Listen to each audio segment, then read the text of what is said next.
अस्सलाम वालेकुम, आदाब। पॉडकास्ट न्यूज़ में दुनिया भर की अहम खबरें लेकर मैं खलील फरहाद हाजिर हूँ। आज जुमा है, जुलाई की 5 तारीख। इस्लामी तारीख के मुताबिक 29 ज़िलहज की शुरुआत हो चुकी है। इंटरनेशनल न्यूज़ में सबसे पहले बात करते हैं हिज़्बुल्लाह और इसराइल के दरमियान जारी झड़पों की। इसराइल की जानिब से हिज़्बुल्लाह के सीनियर कमांडर को एक ड्रोन हमले में हलाक कर दिया गया है। महलूक कमांडर की शनाख्त मोहम्मद नासिर के तौर पर हुई है, जब गुज़िश्ता 9 महीनों के दरमियान जारी इसराइल हिज़्बुल्लाह झड़पों में मारे गए ये सबसे सीनियर कमांडर है। हिज़्बुल्लाह ने भी तस्दीक की है कि उनके सीनियर कमांडर मोहम्मद नासिर एक हमले में शहीद हुए हैं। अरब मीडिया ने यह भी कहा है कि इसराइल के हमले में एक और हिज़्बुल्लाह जंगजू और एक आम लिबनानी शहरी हलाक हुआ है।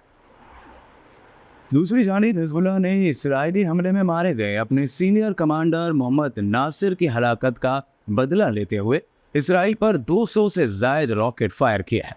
इन रॉकेटों से इसराइल में बड़ी तबाही मची है। इसराइल के कई इलाकों में आग लगने की इत्तलात हैं, जबकि हिज़्बुल्लाह के रॉकेट हमलों के दरमियान नॉर्थ इसराइल में खतरे के सायरन बज उठे थे। हिज़्बुल्लाह के हमले में एक इसराइली फौजी के हलाक होने की खबर भी सामने आ रही है। गजा जंग की बात करें तो गजा में इसराइली हमलों का सिलसिला जारी है। ताज़ा हमले में मज़ीद फ़लस्तीनी जाँ बहक हुए, तो वहीं गजा में मौजूद हमास की तंजीमों के अरकान की जानिब से इसराइली फ़ौजियों पर ताज़ा हमले किए गए।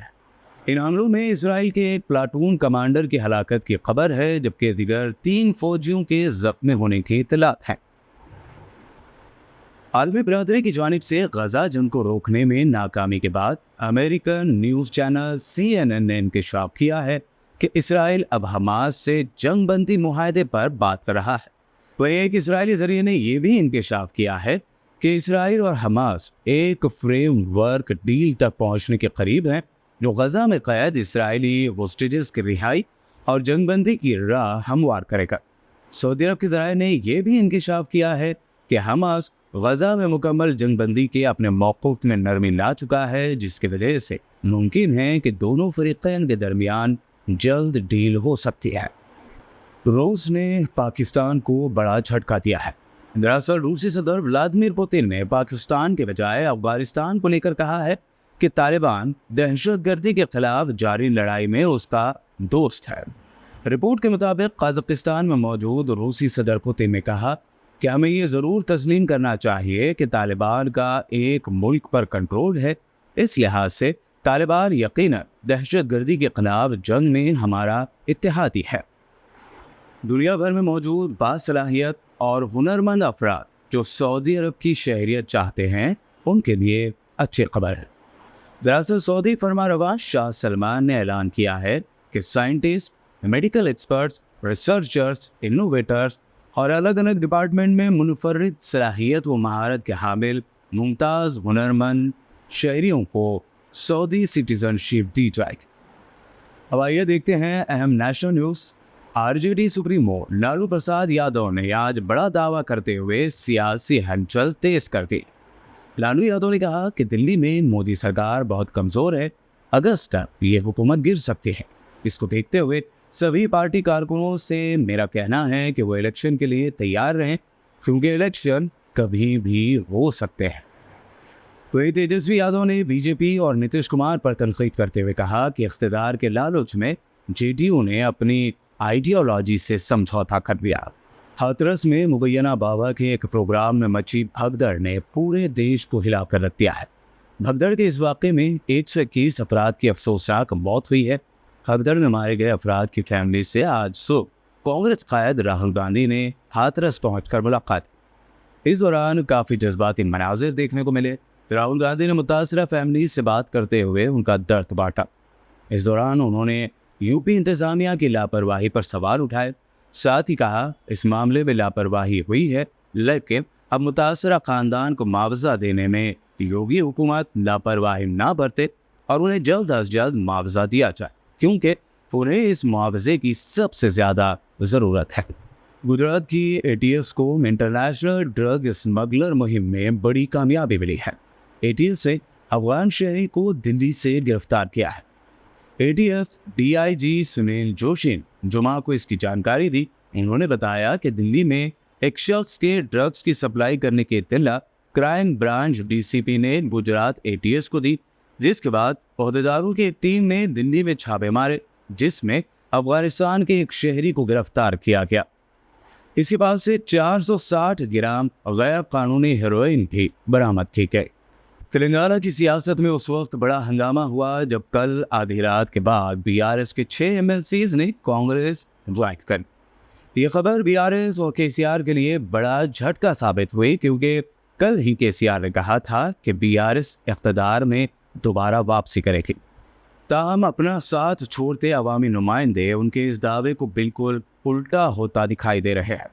बता दें कि कल आधी रात के वक्त हैरत अंगेज तौर पर बीआरएस के 6 एमएलए दांडे विठल, भानु प्रसाद, बी दयानंद, प्रभाकर राव, ए मल्लेशम और बसवराजू सरैया ने कांग्रेस का दामन थाम लिया। इस मौके पर सीएम रेवंत रेड्डी, तेलंगाना कांग्रेस इंचार्ज दीपादास मुंशी मौजूद थे। इसके साथ ही अब 40 मेंबर वाली तेलंगाना काउंसिल में कांग्रेस की ताकत बढ़ गई है। इसके एमएलसीज की तादाद बढ़कर 12 हो गई है। मजलिस इत्तेहादुल मुस्लिमीन के सदर और हैदराबाद रुकन पार्लियामेंट असदुद्दीन ओवैसी ने कल हजरत मौलाना खालिद सैफुल्लाह रहमानी की ज़ेर सदारत मोदी हुकूमत के 3 फौजदारी क़वानीन और मुसलमानों व दीगर तबक़ात पर इसके असरात इस उन्वान से मुनक़दा एक प्रोग्राम में खिताब करते हुए कहा कि मोदी सरकार झूठ कह रही है कि पुराने क़वानीन अंग्रेज़ों के बनाए हुए क़वानीन थे। अब ये जो 3 नए कानून बनाए गए, जिसमें नरेंद्र मोदी और अमित शाह कहते हैं कि अंग्रेजों के बनाए हुए कानून थे और इसलिए हमने नया कानून बनाया और ये नए भारत के कानून है, तो ये सरासर झूठ है। सीआरपीसी 1894 में बनाया गया, आईपीसी 1860 में बनाया गया और इंडियन एविडेंस एक्ट 1870 में बनाया गया। आजादी मिलने के बाद ये सीआरपीसी को जो 1894 में बनाया गया था, उस वक्त की हुकूमत ने लॉ कमीशन के हवाले किया।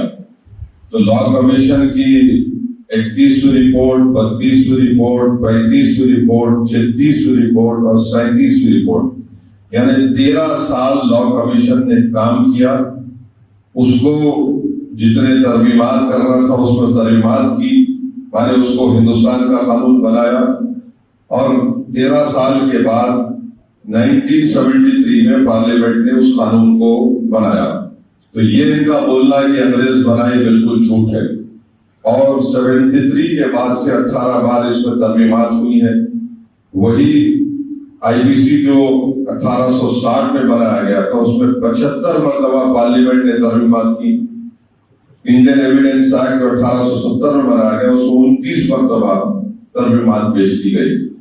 अब ये तो मरकजी हुकूमत के तरमीमात है, रियासती हुकूमतों ने तो बहुत ज्यादा तरमीमात की है।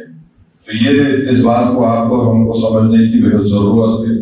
हैदराबाद के मज़ाफ़ाती इलाके आउटर रिंग रोड के पास आज जुमा को उस वक्त सनसनी फैल गई जब लुटेरों के एक ग्रोह जो पारदी गैंग बताए जा रहे हैं, उनको पकड़ने के लिए पुलिस ने हवाई फायरिंग कर दी।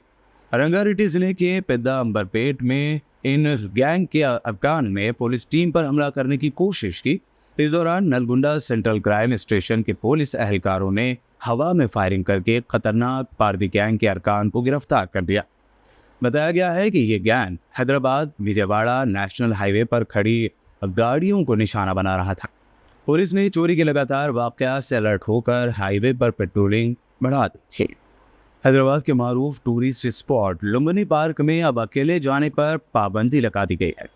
लुम्बिनी पार्क के मुलाजमीन ने हुसैन सागर में अकेले विजिटर्स की एंट्री पर हैरत अंगेज तौर पर पाबंदी लगाने के इस फैसले के पीछे ये वजह बताई कि अकेले जाकर बोटिंग करने वालों की जानिब से खुदकुशी की कोशिश की जा रही है और इसी ज़िम्मन में ये फैसला लिया गया है। हालांकि इस कदम ने विजिटर्स के लिए अदम सहूलत की हालत पैदा कर दी, क्योंकि ऑनलाइन बुकिंग में ऐसी किसी शर्त का जिक्र नहीं किया गया है। तो ये रही आज दिन भर की अहम खबरें जो आपने पॉडकास्ट में देखी और सुनी। मिलते हैं कल, तब तक के लिए दीजिए इजाज़त। हाँ, हमारे चैनल को सब्सक्राइब करना और इस वीडियो को लाइक और शेयर करना हरगिज़ ना भूलें। खुदा हाफ़िज़।